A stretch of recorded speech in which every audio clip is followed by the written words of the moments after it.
Bom, então vamos lá. Nesse vídeo a gente vai falar um pouquinho mais sobre a necrose, beleza? Então a gente falou bastante já sobre os mecanismos de lesão celular, né? A gente já citou um pouquinho da necrose e da apoptose, né? As diferenças entre elas. A gente vai especificar um pouquinho mais falando sobre a necrose, sobre os tipos de necrose, as adaptações que ocorrem no núcleo das células quando a gente tem um estado de necrose, tá? Então, a primeira coisa que a gente viu aqui, a necrose, ela é uma situação patológica, certo? Então, ao contrário da apoptose, a gente viu que algumas vezes a apoptose ela é fisiológica, né? Já a necrose não, a necrose ela sempre vai ser patológica. Então, a necrose, quando a gente fala em necrose, a gente tem morte celular e a gente também tem essa morte celular associada a um processo de inflamação, que também não ocorre na apoptose, certo? Então, na necrose, a gente tem uma morte celular que vai estar associada com a inflamação, beleza? Porque essa célula, lembra, a gente tem aqui a célula normal, certo? A gente tem lá a mitocôndria, a gente tem retículo endoplasmático, sarcoplasmático, a gente tem organelas, né? O que acontece quando a gente tem um estado de necrose? A célula, ela vai começar a ter aquela tumefação, né? Então começa a formar bolhas, que a gente tem um núcleo, a gente vai começar a ter alterações no núcleo dessa célula. A gente tem lá a mitocôndria e tal, retículo, né? As enzimas. A gente começa a ter a formação das figuras de mielina, né? Então isso aqui é importante. Eu lembro das figuras de mielina? As figuras de mielina são estoques, né? Como se fosse um armazenamento, um acúmulo de ácidos graxos, né? Então a gente tem a formação de figuras de mielina. A gente tem as tumefações, né? Que são as bolhas que vão acontecer por conta daquele mecanismo, né, ali do cálcio, né, por exemplo, a depressão de ATP, principalmente, né, então a depressão de ATP faz com que a gente tenha essas tumefações, figuras de mielina, acúmulo de lipídios, a gente tem que essa célula começa a perder o formato, né, enfim, e aí a gente tem que vai chegar um momento em que vai acontecer o quê? Essa célula, ela vai romper, né, a gente vai ter o rompimento de membrana, e aí a gente tem núcleo saindo para fora, a gente tem mitocôndria saindo para fora, a gente tem retículo endoplasmático, né? Então, assim, a célula ela vai literalmente ser destruída e tudo que tem dentro da célula vai sair. Se a gente fala de um rompimento de membrana, tudo que está na célula sai para fora, então a célula vai extravasar, tá?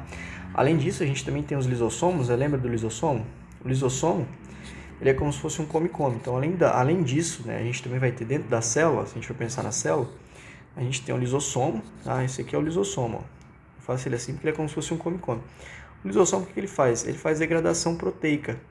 Então, o lisossomo, ele começa a degradar essas moléculas aqui, tá? Então, o próprio lisossomo faz a degradação da célula, beleza?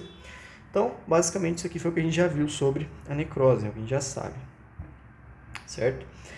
Agora, falando sobre a necrose, a gente tem que a necrose, ela é avaliada, né? Ela pode ser avaliada de duas formas, né? Então, a professora falou um pouquinho sobre a necrose microscópica e macroscópica. Tá? Então, vamos lá, necrose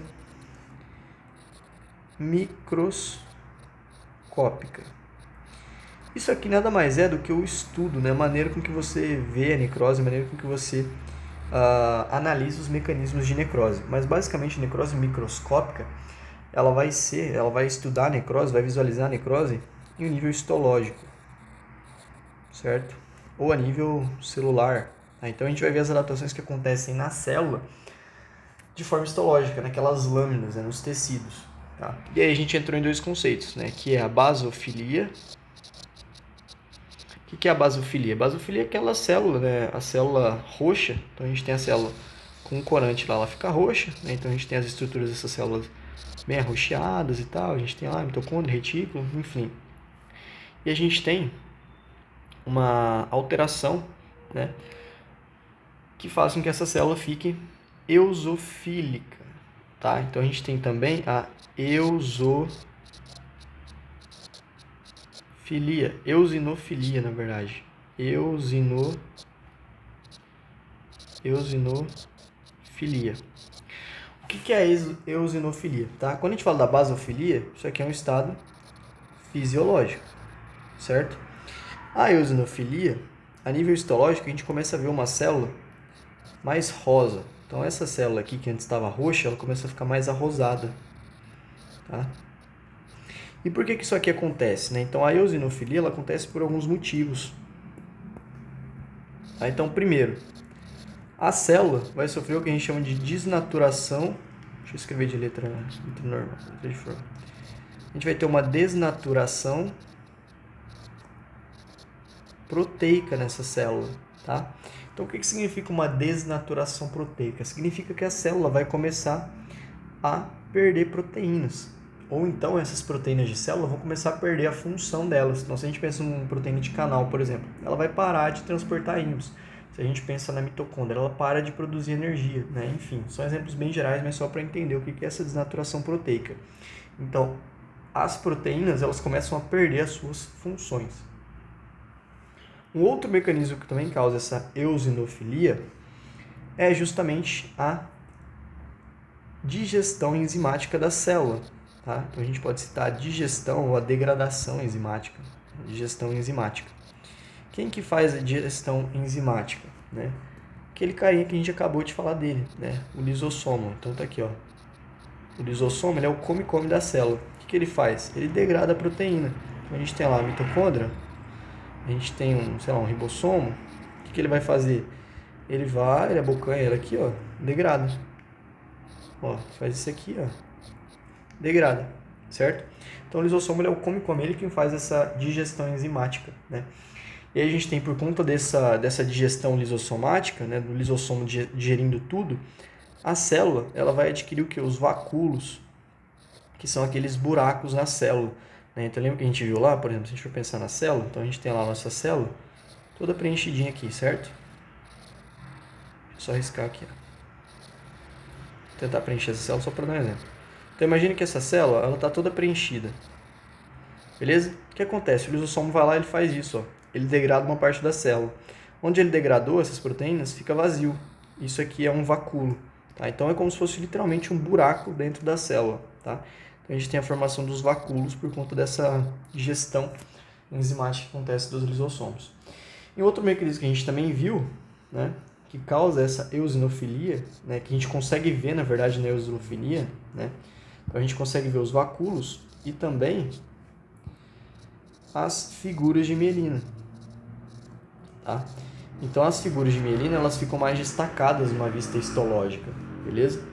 Então, ó, por exemplo, aqui, ó, lembra as figuras de mielina, a gente falou sobre elas.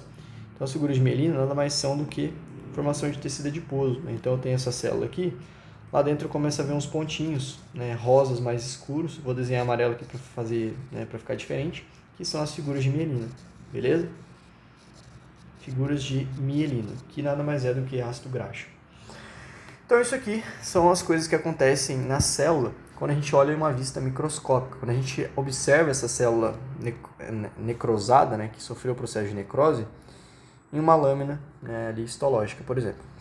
E a gente também pode observar a necrose de uma forma macroscópica, né, analisando o tecido. Então a gente também tem a necrose macroscópica. A necrose macroscópica é aquela necrose que a gente consegue ver, por exemplo, uma necrose gangrenosa do pé, né? Então, aquele pé diabético lá que a gente viu um desenho sobre. Então, esse pé diabético, o que é? Você tem lá o pé da pessoa, né? O pé dela está todo preto, então ele está assim, ó. Isso aqui é o quê? Isso aqui é uma necrose. Então, a gente tem uma necrose gangrenosa que acontece no pé da pessoa diabética que faz com que o pé fique preto, tá? E aí você consegue perceber através daquele tecido das alterações, né? Você fala, pô, esse pé aí tá necrosado, né? Porque fica feio, fica preto, fica cheio de... o tecido continua ali, né? A gente viu que é uma necrose tipo coagulativa, então aquele tecido morre, mas ele continua ali, a estrutura continua ali permanente, tá? Mas é basicamente isso. E aí a gente tem, dentro da necrose também, as alterações que acontecem no núcleo, tá? Então a gente tem alterações nucleares, as alterações que vão acontecer a nível de núcleo celular, beleza? Essas alterações nucleares são 4 tipos, tá? Então aqui a gente tem uma célula normal, certo? A gente tem uma célula, ó, aqui está a célula normal, lá dentro do núcleo a gente tem o que? Material genético. tem a célula piquinótica, tá? Célula que sofreu piquinose. O que é essa piquinose? Nada mais é do que a condensação da cromatina. Então, lembra, quando a gente falou de mecanismos de lesão celular, a gente tinha, né? Ó, lembra lá, vamos relembrar então. A gente tem a depressão de ATP, né? Um mecanismo de lesão celular, depressão de ATP. A depressão de ATP, uma das coisas que ela faz é aumentar a glicólise anaeróbia. Então, você aumenta a utilização de glicose. Quando você aumenta a utilização de glicose para essa célula obter energia, o que acontece? Você tem um aumento do pH, você tem um estado de acidez. Então, você vai alterar, né? Você vai diminuir, na verdade, o pH. Então, fica um pH ácido. Esse pH ácido, ele vai fazer o quê? Ele vai atuar lá no núcleo da célula, fazendo com que as organelas elas se condensem. Então, o que é essa condensação da cromatina?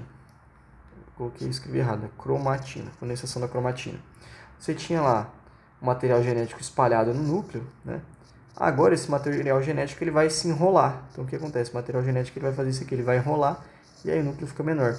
Numa visão histológica, esse núcleo aqui ele fica bem brilhante, né? Bem vibrante, ele é mais fácil de ver, tá? Então é isso que acontece aí, basicamente na piquinose, beleza? Então piquinose a gente lembra sempre de condensação da cromatina. Aí a gente tem outro mecanismo, que é a cariorrexia.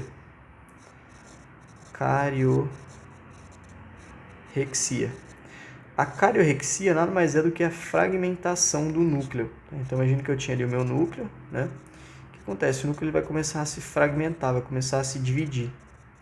Então, eu começo a ter uma fragmentação do núcleo, certo? Então, eu tenho lá o meu núcleo, né, piquinótico, ele começa a se dividir em partes. Então aqui eu tenho um pedacinho de núcleo, aqui eu tenho um pedacinho de núcleo, aqui eu tenho outro pedacinho de núcleo. E aí a gente vai avançar para a última etapa, que é a cariólise. Tá? Essa aqui é a última etapa, a gente chama de cariólise. Na cariólise, a gente já não tem mais núcleo. O material genético da célula já foi digerido, já foi fragmentado, já foi ali digerido, né, pelos lisossomos, enfim, já foi degradado. Então a célula ela não tem núcleo, tá vendo? Não tem nada de núcleo aqui dentro. Ó, na normal a gente tem um núcleo normal, na piquinose o núcleo ele está condensado, na cariorrexia o núcleo ele está fragmentado e aqui a gente não tem núcleo, tá? Então normal aqui a gente pode dizer, ó, condensação, condensado, certo? Aqui a gente tem fragmentado e aqui a gente tem que não tem núcleo, beleza? E essas são as principais alterações que acontecem a nível nuclear aí.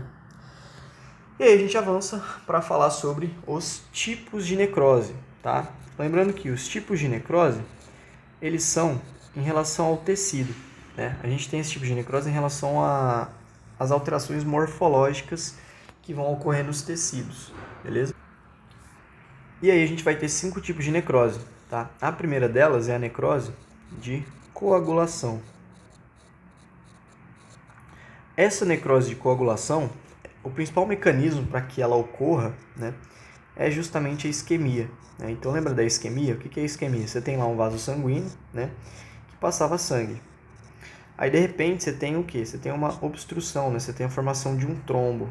Então imagine que eu tenho aqui meu vaso sanguíneo, eu tenho um trombo obstruindo, né, ali esse vaso sanguíneo, impedindo o sangue de passar. Aí eu tenho que esse sangue que passava, ele começa a diminuir. Tá?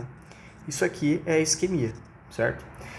Então, a isquemia é o principal mecanismo de coagulação, de necrose por coagulação. Tá? E na necrose por coagulação, a gente tem que o tecido ele vai morrer, mas a estrutura ela permanece. Então, a gente tem aquele exemplo do rim. Então, vou fazer aqui um rim, não vai ficar muito bonito não, mas imagine que isso aqui é um rim, tá? Aqui a gente tem um rim. Aí eu tenho, por exemplo, uma necrose de uma parte de um lobo renal. Então, imagine que esse lobo renal aqui, ele sofreu necrose. Tá? Então, eu tenho essa necrose. A nível histológico, né, se eu pegar o rim, eu consigo ver que houve uma necrose. Né? Porque eu tenho uma morte celular, muda a coloração desse rim, né, ali a textura e tal. mas a estrutura ela continua intacta, tá? Então nessa necrose por coagulação a gente tem a morte celular, certo? Como em todas as necroses. E a gente tem que a estrutura permanece intacta. A estrutura permanece, tá? Então eu não vou ter, por exemplo, um buraco sendo formado aqui no meu rim. Não.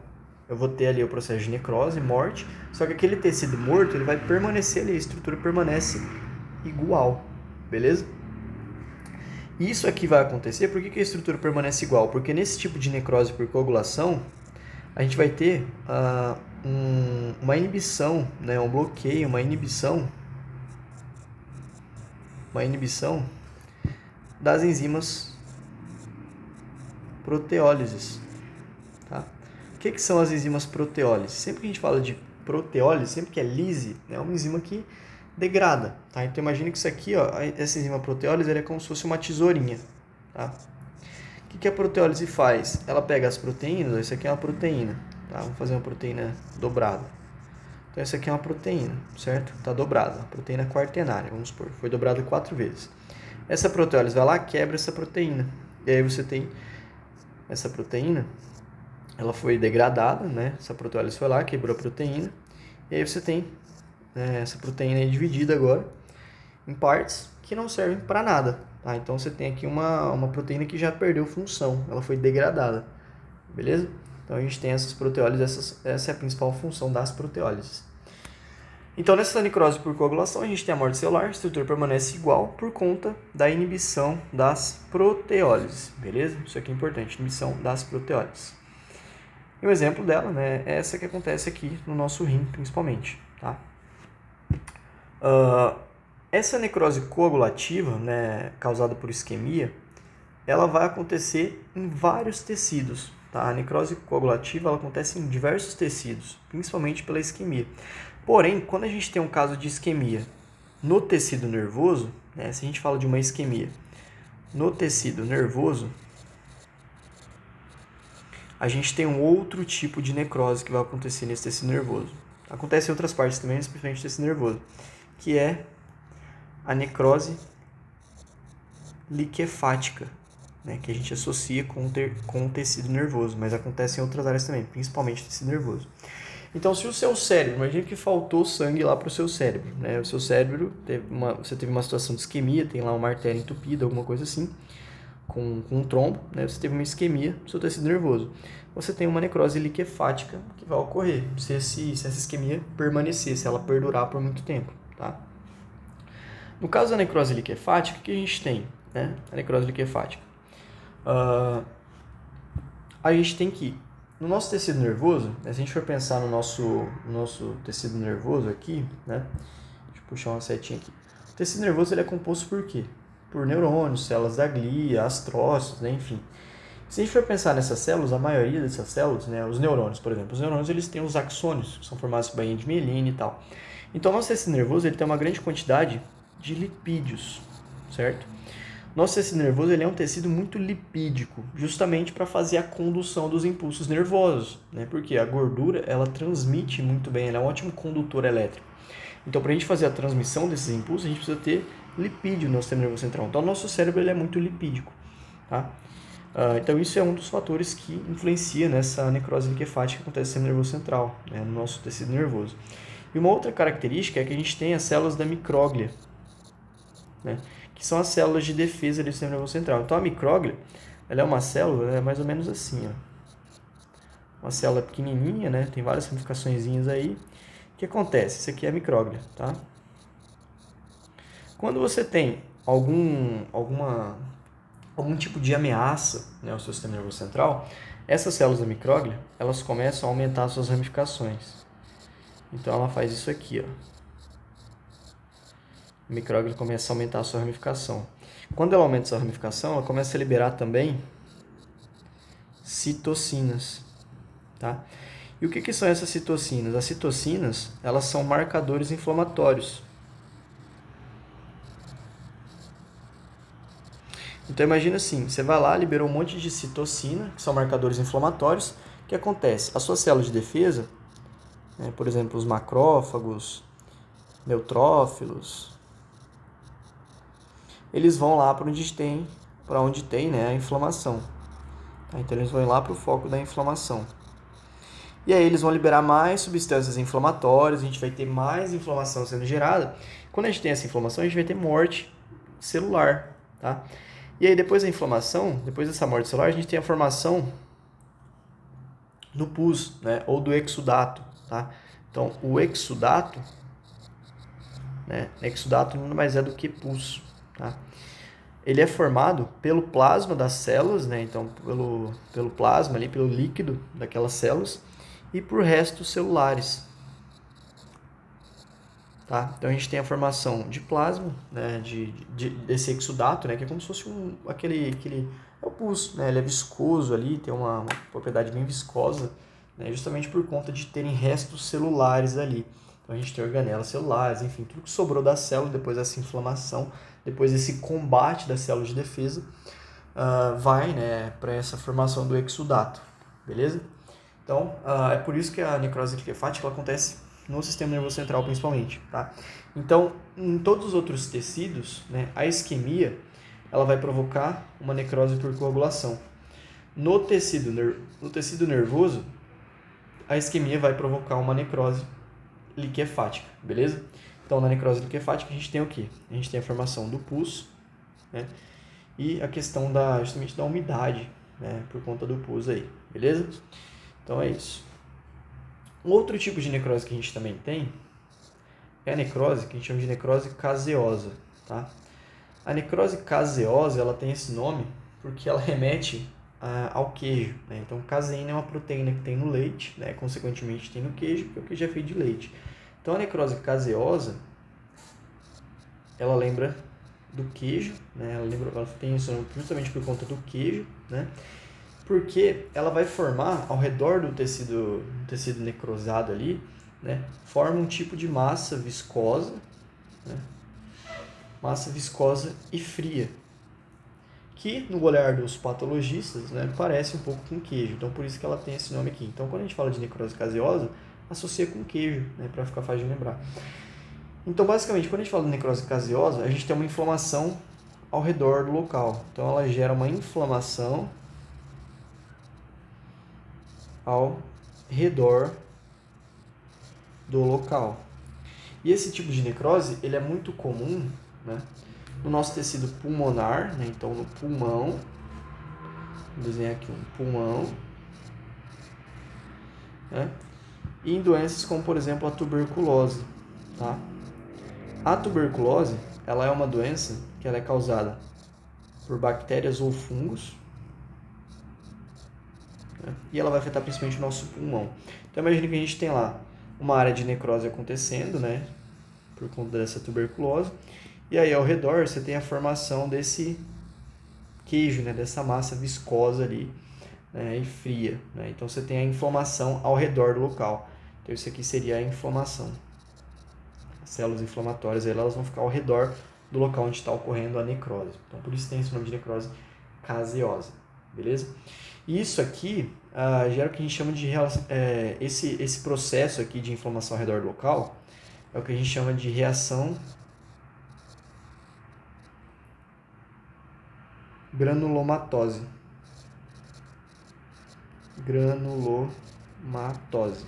Tá? Então, essa reação granulomatose, o que é? Nada mais é do que esse processo de formação, né, de formação da inflamação ao redor do tecido necrosado ali, beleza? Então, essa é a necrose caseosa. Além dela, a gente tem outro tipo de necrose, que é a necrose gordurosa. Necrose gordurosa. 4. A necrose gordurosa, ela vai acontecer principalmente na região peritoneal, tá? Região peritoneal. O que é a região peritoneal? É a nossa cavidade abdominal, né? Então, lá dentro do abdômen, a gente tem o nosso peritônio, nossa cavidade peritoneal, que é onde a gente vai ter os nossos órgãos do sistema digestório, né? Enfim, a gente tem ali intestino, a gente tem rins, a gente tem fígado, os nossos órgãos internos ali, tá? Principalmente relacionados ao sistema digestório. Então, nessa região peritoneal, a gente tem um acúmulo, né, de tecido adiposo, tá? Então a gente tem o tecido adiposo sendo acumulado nessa região peritoneal, principalmente nos homens. Então os homens acumulam mais gordura nessa região do que as mulheres, por exemplo, tá? E aí o que acontece no caso dessa necrose gordurosa? O nosso pâncreas, tá? Uma das principais causas da necrose gordurosa é a pancreatite aguda. O que é a pancreatite aguda? É a inflamação do pâncreas, do pâncreas, tá? Pode ocorrer por vários fatores. Mas basicamente o nosso pâncreas ele tem duas funções, né? Ele é um órgão misto. Então o pâncreas ele tem função hormonal, certo? Ele produz a insulina e o glucagon. Ele tem função digestiva, né? Auxiliando na digestão através da liberação das enzimas lipases, né? As lipases são enzimas que fazem a degradação lipídica, tá? Então essas lipases aqui elas auxiliam na digestão, né? Porém, nesse caso, quando a gente tem uma pancreatite aguda, essas lipases elas vão ser mandadas lá para o tecido adiposo peritoneal, tá? E quando elas entram em contato com esse tecido adiposo, uma coisa que eu esqueci de falar é que essas lipases elas possuem, né, uma grande quantidade de cálcio. Então elas têm uma grande quantidade de íons cálcio. Quando elas entram em contato com o tecido adiposo, elas vão formar o que a gente chama de sabões de cálcio. A gente tem a formação dos sabões de cálcio, tá? Que é como se fossem umas pedrinhas ali de cálcio que formam ao redor ali de órgãos no tecido peritoneal, tá? Principalmente ali no pâncreas ocorre bastante. Então, basicamente, né, numa situação de pancreatite aguda, a gente tem a liberação dessas lipases que vão atuar lá no tecido adiposo, fazendo que a gente tenha a formação dos sabões de cálcio, beleza? E uma coisa que também é comum, né, que a gente viu quando a gente fala de pâncreas, né, os cânceres no pâncreas, eles são muito perigosos, né? São cânceres que têm um prognóstico muito complicado, é muito raro você ver um prognóstico, geralmente eles vão evoluir para a morte, né? Na maioria dos casos aí, né? Então, porque é um tipo de câncer que ele é muito assintomático, né? Então, quando você começa a ter sintomas, geralmente já está em um estágio muito avançado, né? E uma das coisas que acontece, um dos sinais que esse câncer dá em estágio terminal principalmente, é a icterícia, tá? Então, a icterícia é o quê? Você tem lá a pessoa, né? Pessoa lá, o indivíduo. Nossa senhora. Você tem lá o indivíduo, né? A icterícia faz com que você tenha um amarelamento dessa pele. Então, a pessoa fica com uma pele bem amarela, tá? Eu tenho um amigo que o pai dele morreu, né, de câncer no pâncreas, né?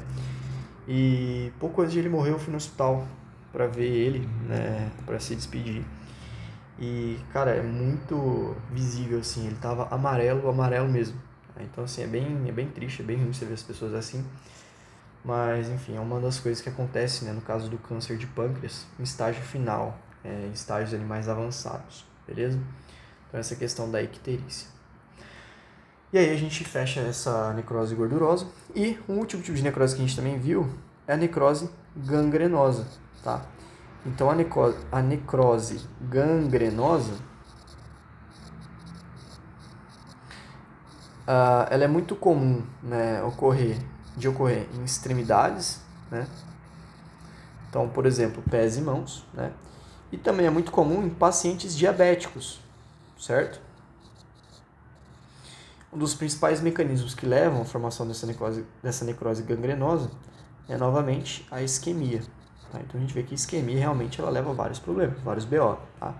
Então, nessa necrose gangrenosa, a gente tem lá o nosso pé, né? 5 dedos. Então, isso aqui imagina que é um pé, e aí você tem lá a necrose. Tá? Só que essa necrose gangrenosa ela pode vir associada, né, com outros tipos de necrose. Então, a gente pode ter uma necrose gangrenosa, né, que também está ocorrendo lá nesse pé, um processo de coagulação, coagulativa, né, uma necrose coagulativa, mais uma necrose gangrenosa. A gente pode ter uma necrose liquefática, né, acontecendo nesse pé. Então, você pode ter, por exemplo, pus aqui ao redor desse pé.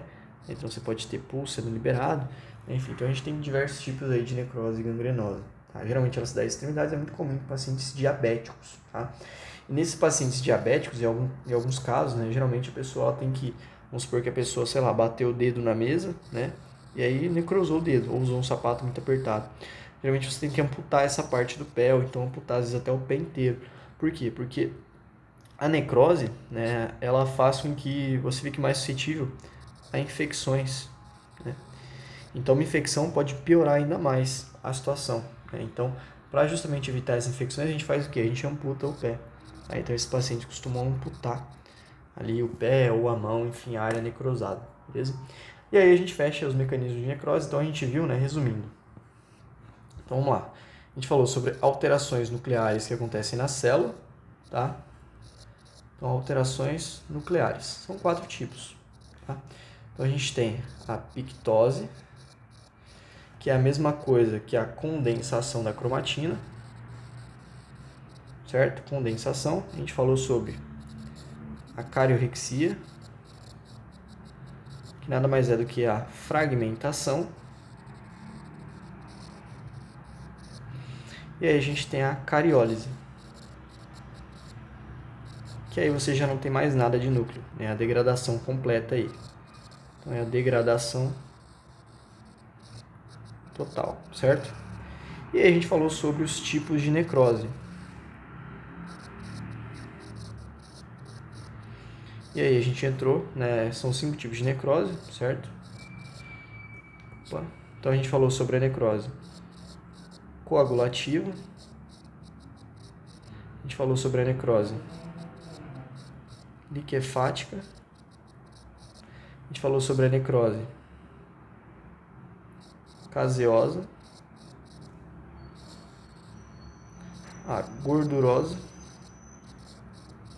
e a... Opa, liquefática não. Gangrenosa. É gangrenosa. E a gangrenosa, certo?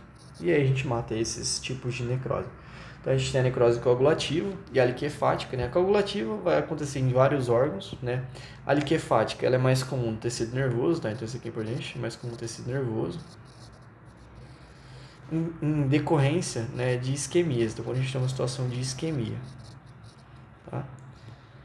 A caseosa, ela acontece principalmente no pulmão, em decorrência de tuberculose. A gordurosa acontece principalmente na região peritoneal, certo? Por uma disfunção, né, ali, por um problema em pâncreas. E a gangrenosa, ela acontece principalmente em pacientes diabéticos e nas extremidades.